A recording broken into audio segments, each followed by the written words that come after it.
The following announcement has been paid for by the New World Order.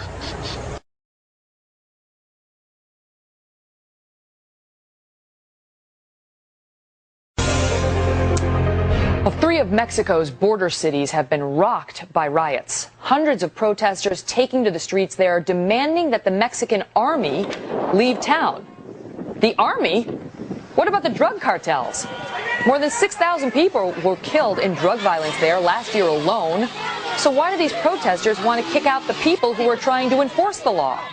Bill's at the billboard with more on this one. Hi, Bill. Hey, May, good morning again to you. We've come up here a couple flights of stairs to show you this giant border that we share now with Mexico. Here's California, Arizona, New Mexico, and Texas as the map goes in motion here. We'll squeeze this down here and show you some of the towns just across the border from Texas where all these protests have taken place. These are just the ones we've highlighted on the map, whether it's Juarez or Reynosa, Monterrey, or Nuevo Laredo. As you see the borderline here between Texas and Mexico, and you mentioned this protest. We just saw some of that video. These pictures are stunning. This is the police in concert with the army. That's designed to put down the protests, but the protests have been going on for quite some time without any abating. Now, a state senator from Texas, name is Dan Patrick. Sir, good morning to you. How are you? Listen, can you explain to me, as we look at another photo here too, boy, this is very violent stuff in many cases here. Why in the world would the people protest the army that was sent to protect them, sir? Well, we believe, Bill, that it's the drug cartels who paid the people to protest. And we're going to break some news here for you, Bill. I don't think this has been reported anywhere, but Texas went on alert for the first time, to my knowledge, in modern history.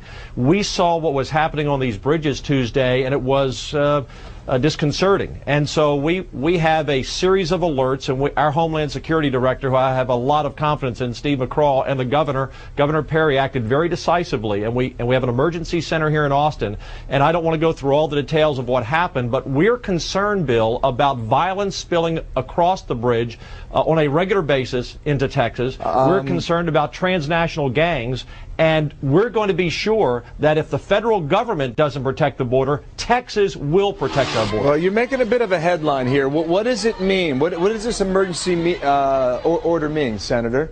Well, what it means, Bill, is that we have a multi-point plan, depending on the stage of violence or activity on the other side of the border, that we're not going to wait for President Obama or the federal government to protect Texas. And a combination of Border Patrol, which we work very well with, our DPS department, our sheriffs, our game wardens, our National Guard, we are not going to be faced with hundreds of thousands of people coming into our state, either in any type of mass migration because of violence in Mexico, a civil war. And Bill, what people in America have to understand, if it's not civil war, Mexico is on the verge of civil war on the western coastal areas and along our border. This happened Tuesday, Bill, on the bridges coming into Texas. Yesterday, the drug cartel used bazookas to take on police in Reynosa, which is a big manufacturing town south of McAllen, one of my favorite cities in Texas. And there were 8 people killed yesterday in Reynosa, including the police operations director and his bodyguard. You're saying there were bazookas used. And yes. I just want to show a little more video to our viewers at home. This is, well, you saw the first part of that bridge that you described. That's essentially the border crossing, correct? Yeah, the border crossings at Nuevo Laredo, in Juarez, and Reynosa, McAllen. And what I believe and others in Texas believe is going to happen, we're going to see a rapid escalation of violence in Mexico. You're going to see roadside bombs. You're going to see in Mexico, especially along the border, what we saw in Colombia. Because Felipe Calderon, the president, different from Vicente Fox, Bill. Vicente Fox was a government that did nothing.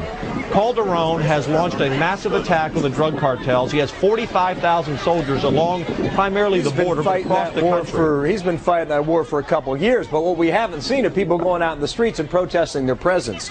I mentioned and we believe that's because... I mentioned and we some believe, of this video Bill, that's because I'm sorry, sir. 1 second. I'm sorry. I just want to share a little more video with our viewers here through the screen we have. We're able to really take our viewers deep inside the story and show you what's happening along this border area now. And I'll just squeeze this back a little bit here, and again, just show our viewers the area in question here. And you're making some major news here, Senator. I want to appreciate your time today. Let's hope Sure. it doesn't come to that. I mean, you're throwing out some pretty cautious language there about hundreds of thousands of people streaming over the border. Let's hope it doesn't come to that, but we're going to stay on. Let's hope okay? not. That's right. And we'll be ready in Texas if the federal government is not. Thanks, Bill. I am out of time, but I appreciate yours, Senator. Thank you very much. The preceding announcement has been paid for by the New World Order.